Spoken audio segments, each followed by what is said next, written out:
তোমার যদি ভাইরাল হওয়ার ধান্দা থাকে, টিকটকার হয়ে ভাইরাল হও, দয়া করে মাথার টুপি দিয়ে মুখের মধ্যে দাড়ি রেখে নাটক সিনেমার গল্প বলে ইসলামকে প্রশ্নবিদ্ধ করতে পারবে না। এ সারাদিন শুধু ক্যামেরার সামনে এসে মেসেজ ড্রপ করে। কি ড্রপ করে? ও মেসেজ ড্রপ করে ভিডিও বানাইয়া, কোন সিনেমার মধ্যে কি হলো, কেজিএফ সিনেমায় কি হয়েছে, তুফান সিনেমায় কি চলতেছে, ঘরের মধ্যে দাঁড়িয়ে থেকে ক্যামেরার সামনে দাঁড়িয়ে ভিডিও বানাইয়া তৈরি করে দেয়। আমি তাকে বলতে চাই, তোমার যদি ভাইরাল হওয়ার ধান্দা থাকে, টিকটকার হয়ে ভাইরাল হও, দয়া করে মাথার টুপি দিয়ে মুখের মধ্যে দাড়ি রেখে নাটক সিনেমার গল্প বলে ইসলামকে প্রশ্নবিদ্ধ করতে পারবে না। আজকে তারা ইসলামকে হাসি ঠাট্টা তামাশার পাত্র বানাইছে। মাথায় টুপি, মুখের মধ্যে দাড়ি, আসলে মনে হচ্ছে আল্লাহর ওলি জিবরাইলের খালাতো ভাই, আসলে এরা হচ্ছে শয়তানের গোলাম। কথা কর না কে? শয়তান মনে মনে ভাবতিছে তোরা যে জায়গাতে আসিস, মাথার টুপি মুখের মধ্যে দাড়ি দিয়ে প্রেম ভালোবাসার গল্প, নাটক সিনেমার গল্প, শয়তান বলতিছে এরা থাকতে আমাদের আর দরকার নাই। কথা কর না কে? আজকে যুব সমাজদেরকে ভুল পথে তারা গাইড করতেছে। আমার তো মনে বলে একে কাছে পাইলে কিন্তু কোনো মাহফিলে বক্তব্য দেয় না, কোনো মসজিদে নামাজ পড়ায় না, মেম্বারে বক্তব্য নাই, ঘরের মধ্যে কোনো শ্রোতা নাই, ক্যামেরা লাগিয়ে ইচ্ছা মতো বক্তব্য দিয়ে তারা ফেসবুক ইন্টারনেটে ছেড়ে দেয়। আমার তো মনে বলে একে খুঁজে বের করে আইনের আওতায় নিয়ে এসে সর্বোচ্চ শাস্তি দেওয়া দরকার, কারণ এদের দ্বারা ইসলাম প্রশ্নবিদ্ধ হচ্ছে। এ সমস্ত ডিজিটাল নামের বাটপার হুজুরদের বেহায়া বেদব থেকে আমাদের সচেতন থাকতে হবে। আমার তো মনে প্রশ্ন জাগে, এদের কি কোনো মুরব্বী নেই, এদের কি কোনো দায়িত্বশীল নেই, এদের কি কোনো আকাবির নেই, এদের কি কোনো বড় ভাই নেই, ওস্তাদ নেই? যদি ওস্তাদ থাকতে এমন বেদবি করতে পারতো না। এখান থেকে প্রমাণ হয় যাদের ওস্তাদ থাকে না, মুরব্বী থাকে না, এরাই সবচাইতে বড় বেদব হয়। কথা বল না কে? সুতরাং সাবধান, আমাদেরকে মনে রাখতে হবে কোরআন আল্লাহর মুজিজা, নাটক সিনেমা নয়। আমরা যদি পাগল হয়, কিসের জন্য পাগল হতে হবে? আরো জোরে বলেন। আর এই কোরআনের হক হলো চারটি: কোরআন পড়বো, কোরআন বুঝবো, কোরআন দিয়ে জীবন গঠন করব। কোরআনের কাছে যারা আসে তাদের জীবনকে পরিবর্তন করে দেয় কে?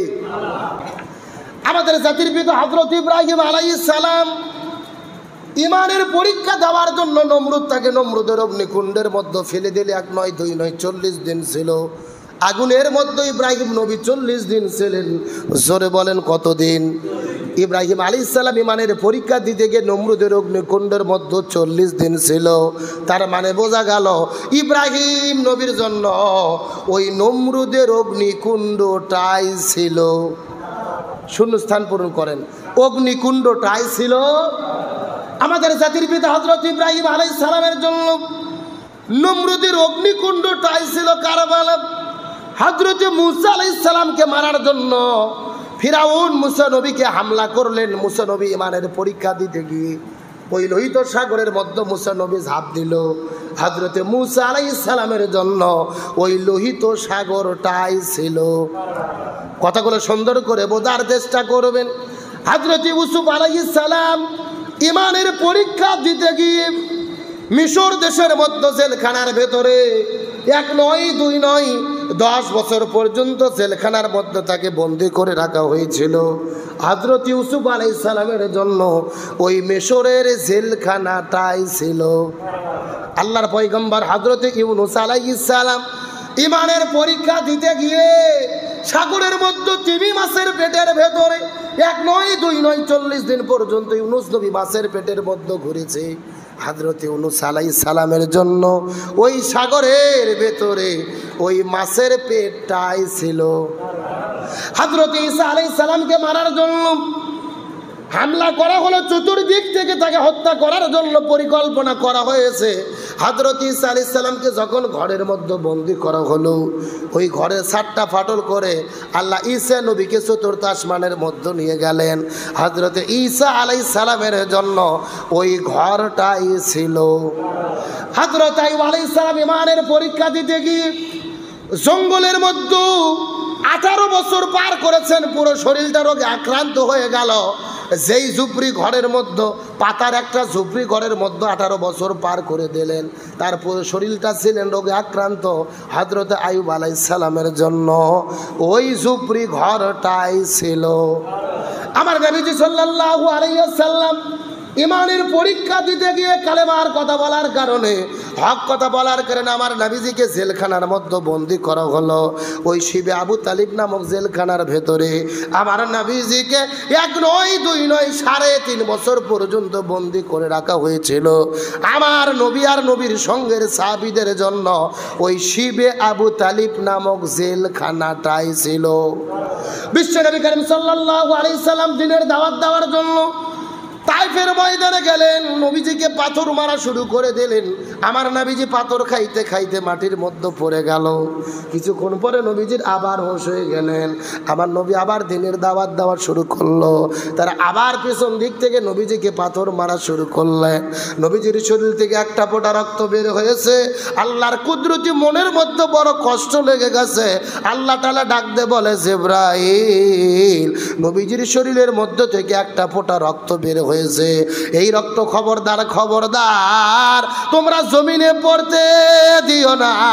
তার কারণ হলো নবীর শরীরে রক্ত যদি জমিনের ভেতরে পড়ে যায় রে, ওই তায়েফের জমিনে সাথে সাথে ভূমিকম্প শুরু হয়ে যাবে। লিল্লাহি তাকবীর। আমি নবী না চিনিলাম কি ভুল করিলাম, আমি নবী না চিনিলাম কি ভুল করিলাম, ভস্মে ঢালিলাম ঘি, মানুষ হইয়া জন্ম লইয়া মানুষের করিলাম কি, আমি মানুষ হইয়া জন্ম লইয়া মানুষের করিলাম কি। আল্লাহর কুদরতি মনের মধ্যে বড় কষ্ট লেগে গেছে। নবীজির শরীরের ভেতর থেকে একটা ফোঁটা রক্ত যদি জমিনের মধ্যে পড়ে যায়, জমিনের মধ্যে ভূমিকম্প শুরু হবে। এই কথা শোনার পরে আল্লাহর পক্ষ থেকে হযরত জিবরিল আলাইহিস সালাম চোখের পলকে তার নূরের 600টা পাখা ব্যবহার করে নবীজির শরীরের নিচে সে রহমতের দানাটা বিছায়া দিল। সুবহানাল্লাহ বলেন। নবীজি রহমতের দানার মধ্যে পড়ে গেলেন। কিছুক্ষণ পরে নবীর আবার উঠলো, নবী বাড়ির দিকে ফেরা শুরু করবেন। আবার কাফেরের বাচ্চারা নবীজিকে পাথরের পর পাথর মারা শুরু করে দিল। এখন আমি আপনাদেরকে জিজ্ঞাসা করে বলেন তো, আমার নবীজি পাথর মেরে রক্তাক্ত করেছিল, নবীজি কি চোর ছিল, ডাকাত ছিল, নারী ধর্ষণ করেছিল? শুধু ইমানের দাওয়াত দেওয়ার কারণে, হক কথা বলার কারণে, এই দুনিয়ায় দিন প্রতিষ্ঠার কথা বলার কারণে আমার নবীজিকে তায়েফের ময়দানে মেরে মেরে নবীজির শরীরের মধ্য থেকে রক্ত বের করা হলো রে। এই আমার মুসল্লি ভাইরা, মুসলমান বন্ধুগণ, এখান থেকে বোঝা গেল আমাদের নবীর জন্য ওই তায়েফের ময়দানটাই ছিল। আরো জোরে বলেন। আমাদের চিন্তা শুধু কারবালা, ফুরাত নদীর তীরে ইরাক দেশে না, কারবালা যে কোনো জায়গা হতে পারে। আজকে আমরাও যদি দিনের কথা, সত্য কথা, হক কথা বলতে যাই, রাজপথে আল্লাহর নামের স্লোগান দেই, আর আমরাও যদি রক্তাক্ত হই, ওই জায়গাটাও আমাদের জন্য কারবালা হতে পারে।